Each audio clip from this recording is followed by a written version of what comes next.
연준이 당당하게 앞으로도 이렇게 많이 올릴 거야 라고 하고 있지만 시장에서는 조금만 침체에 관련된 지표가 나와도 바로 깨갱할 수밖에 없어 라고 보는 이유는 이미 덜덜거리고 있기 때문에 인플레이션을 조절하겠다고 그래서 너네들 좀 금리가 과하게 오르더라도 참아야 돼. 그래서 제롬 파월의 연설이나 이런 기자회견 중에 매번 그러지 않았습니까? 경제 고통이 있는 건 안다. 네. 하지만 인플레이션이 더 중요하기 때문에 우리는 그걸 조금 감수해야겠다 이렇게 말을 해왔는데 그렇게 노력해온 게 허사가 돼서는 안 되니까 그렇죠. 당연히 표현상으로는 계속해서는 세게 그렇게 나간다라는 거고 시장은 뭘 알고 싶으냐면 그래 알았어 너네 그런 거 다 이해돼 네. 하지만 도대체 언제 갑자기 바꿀 거니 그러니까 갑자기 바꾼다는 거 이제 다 알고 있는 거잖아요. 그러니까 그죠? 그렇게 생각하고 있는 입장에서는 만약에 너만 믿고 계속 올릴 줄 알고 있다가 나만 세대는 거잖아요. 그렇죠. 당할 수 있죠. 예, 그러니까 시장은 자꾸 딴 주머니를 차고 자꾸 생각을 그래 쟤들은 저렇게 말하는 거 그래 입장상 이해는 해. 네. 하지만 시장이 돌아가는 걸 보니 안 할 수 없을 것 같은데 아. 이런 거죠. 이 정도면 거의 양치기 소년 아닌가요? 그래 너네가 지금까지는 그렇게 말해왔지만 언제 태세 전환할지 몰라. 그 시점을 알려줘. 공포와 그런 좀 희망과 기대? 네. 이게 이제 같이 나타나고요. 다만 제가 말씀드리고 싶은 건 너무 과한 희망은 좀 조절해야 한다.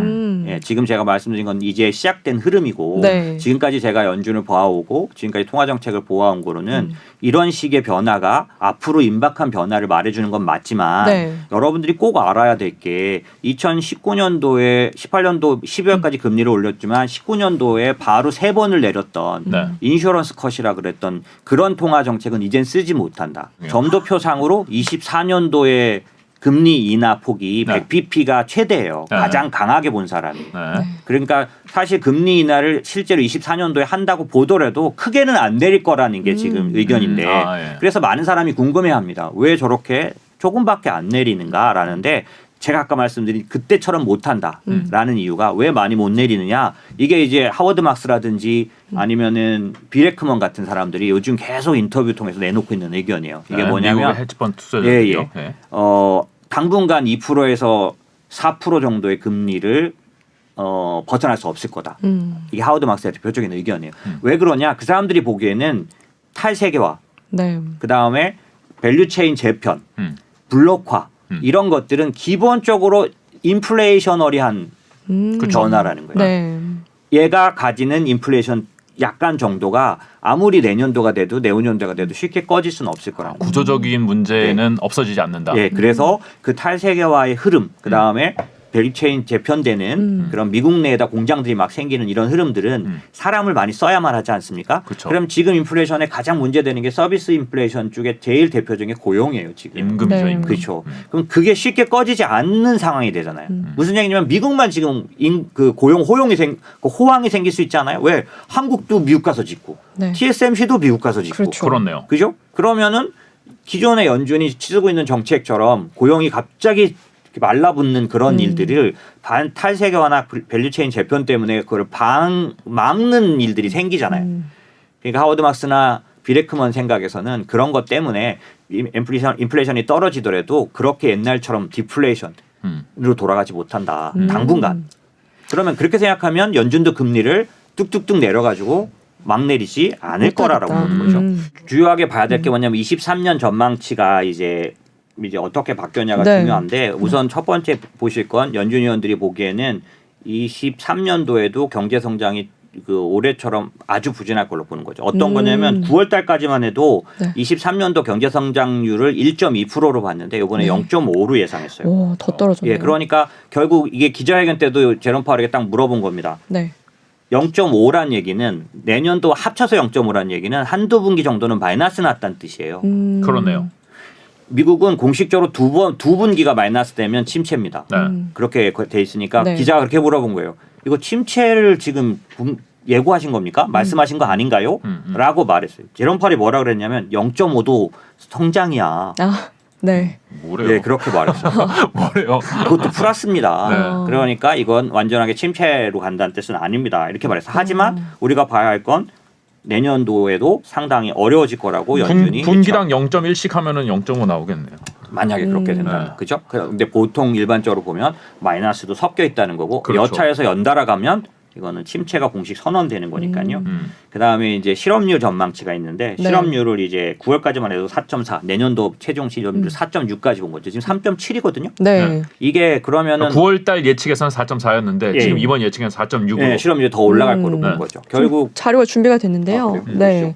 보시는 보시면 것처럼 여기 실업률이 예, 예. 네, 나와 있죠. 그래서 23년도 전망치가 제일 중요한데요. 네. 실업률 전망치가 4.6이잖아요. 네. 이 얘기는 실업률이 지금 3.7인데 4.6이 된다는 얘기는 상당히 실업이 늘어난다는 얘기죠. 네. 예, 그런 측면에서 이제 연준이 볼 때는 실업률을 높아지는 걸 감수하겠다는 뜻으로 네. 우리가 금리를 올렸을 때 오는 여파가 나쁜 여파가 있는데 네. 그걸 감수하겠다는 뜻인데 월가나 저희 같은 금융시장에 있는 사람들이 보는 그런 통계는 네. 실업률이 미국 같은 경우 0.5 이상 실업률이 올라갔는데도 불구하고 침체가 아니었던 적은 한 번도 없습니다. 무슨 얘기냐면 지금 0.9가 올라가는 그렇죠. 건데. 예, 그래서 저에게는 월가에게 볼 때는 침체가 예정되는구나 이렇게 보는 거죠. 그렇군요. 근데도 기자회견에서는 연착륙을 못한다고 말하지는 않겠다 이렇게 말했어요.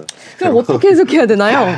표와 파월도 참 답답하네요. 수치와 기자회견에서의 답변이 다른데 이거 예. 어떻게 해석해야 그러니까 될까요? 지금 말씀드린 것처럼 그런 걸 물어볼 때 0.5면은 이렇게 마이너스 나는 거 아니야라고 말했어요. 근데 0.5도 플러스다. 뭐 이런 식으로 말하면 뭐 틀린 말은 그렇죠. 아닌데 말장난인 것 그죠? 같고. 그래서 실업률이 연준이 볼 때 아주 강력한 실업이 나타나는 건 아니에요. 하지만 사실상 저 정도만 해도 미국은 과거 역사적으로 보면 엄청난 어려움에 들어가는 거거든요. 아까 제가 말씀드렸죠. 평균적으로 0.5 이상 실업률이 올라간 때는 무조건 네. 침체가 왔어요. 그렇군요. 그러니까 그렇게 보시면 되고 네. 그다음에는 이제 물가 상승률입니다. 그래서 그 연준은 금리를 올릴 때 핵심 PC라고 말하는 네.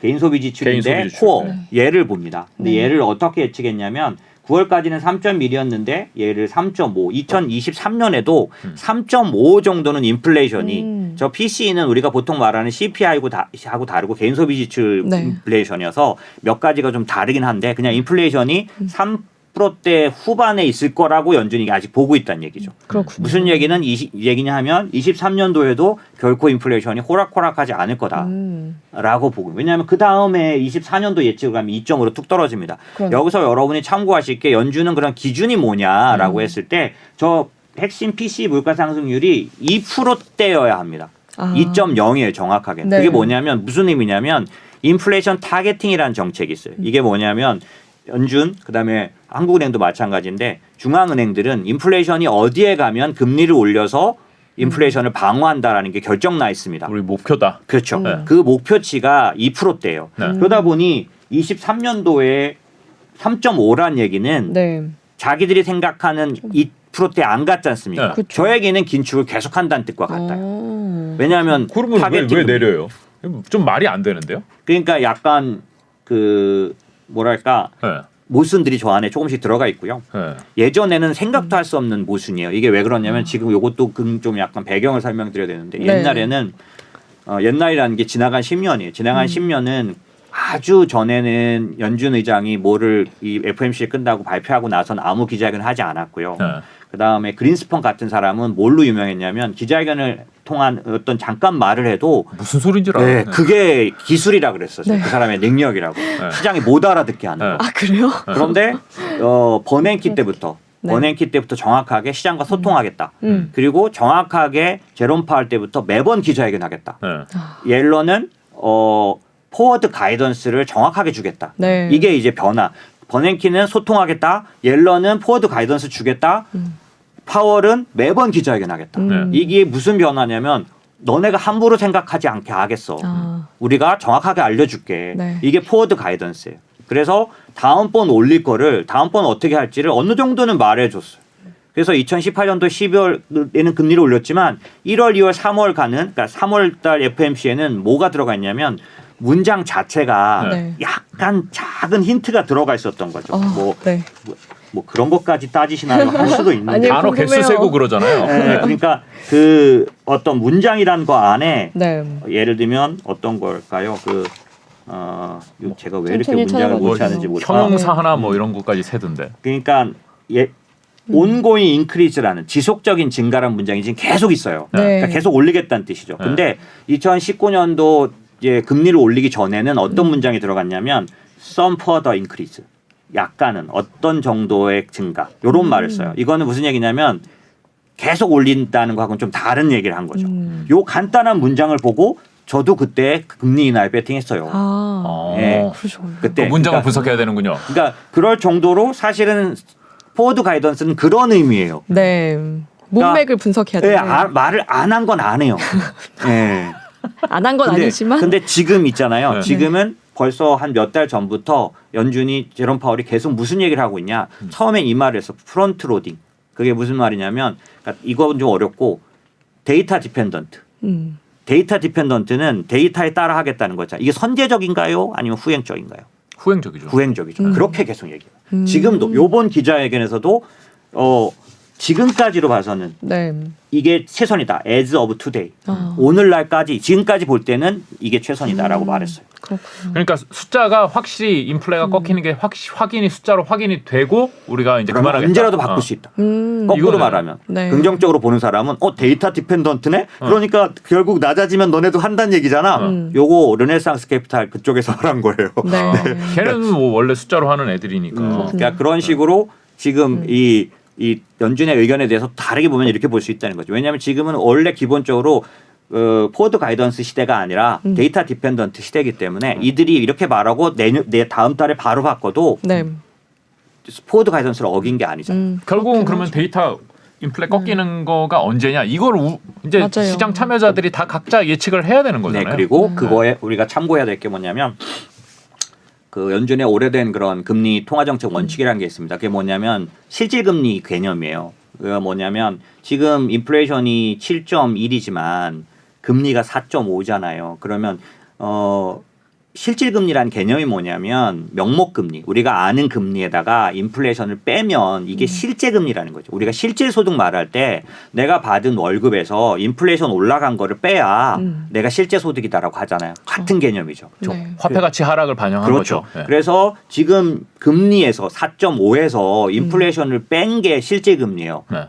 얼마일까요? 마이너스죠. 4.5에서 7.2를 빼면 마이너스죠. 네. 이게 실제 금리가 지금 마이너스 상태라는 건데 연준의 통화 정책상 인플레이션에 대한 걱정을 내려놓으려면, 그러니까 인플레이션이 또다시 소용돌이 칠 거를 걱정하지 않아도 되려면 인플레이션보다는 정책 금리가 위에 있어야 된다는 법칙이 있습니다. 그래서 연준이 그러니까 지금 시장에서 말씀드린 것처럼 내리거나 변화, 그러니까 이 금리 인상 정책을 전환하는 게 언제 올 거로 보느냐, 둘 중에 하나예요. 금리가 올라가거나 금리가 올라가거나 네. 인플레이션이 내려오거나. 근데 지금은 어떻게 되고 있어요? 같이 가고 있어요. 금리는 올라가고 있고 인플레이션은 내려가고 있고요. 그래서 어느 순간 이 인플레이션 위에 금리가 위치하는 순간 연준은 멈출 수 있다라고 시장은 보고 있는 거죠. 아 그러네요. 그 순간이 언제인지가 지금 중요한 현재는 거예요. 언제를 보느냐면 네. 2월 달에 25bp까지 올리고 나면 지금 4.5니까 4.75가 되지 않습니까? 시장이 볼 때는 5.0이 네. 지금 최종 금리로 보고 있는데 그러면 금리는 5.0인데 이때쯤 되면 지금 현재 속도로 보면 인플레이션이 그 아래에 있을 거다라고 보고 있습니다. 발표된 거와 다르게 이해를 하는 게 맞느냐, 뭐 그게 과연 투자의 실효성이 있느냐라는 건데 네. 제가 경험한 시장은 네. 액면대로 가지 않습니다. 그렇지만 또 너무 아까 제가 말씀드린 과하게 희망회로처럼 그렇게 네. 너무 과한 긍정을 반영해서 너무 빠르게 대응을 하는 것도 또 기다리지 못해서 또 손해를 볼 수 있거든요. 그런 네. 면들이 있으니까 지금 오늘 발표된 이런 미국의 흐름이나 이런 부분들에 대해서는 제가 오늘 얘기를 잘 전달했다면 이런 걸 전달한 건데 변화는 확실히 있다. 그리고 그 방향에 대해서는 나도 동의한다. 다만 시장이 그렇게 가는 거에 대해서 먼저 알고 가거나 뚜렷하게 가는 거를 연준이 막을 수밖에 없는 상황이에요. 네. 계속해서 방해되는 말을 할 수밖에 없는 상황이죠. 그러니까 계속 시장에 대해서는 이게 맞아 저게 맞아가 있을 테니 나타나는 현상이 이겁니다. 변동성이 굉장히 높을 거예요. 어디가 맞는지를 도대체 같은 방향이 아니니까요. 네. 이럴 때도 잘 없죠.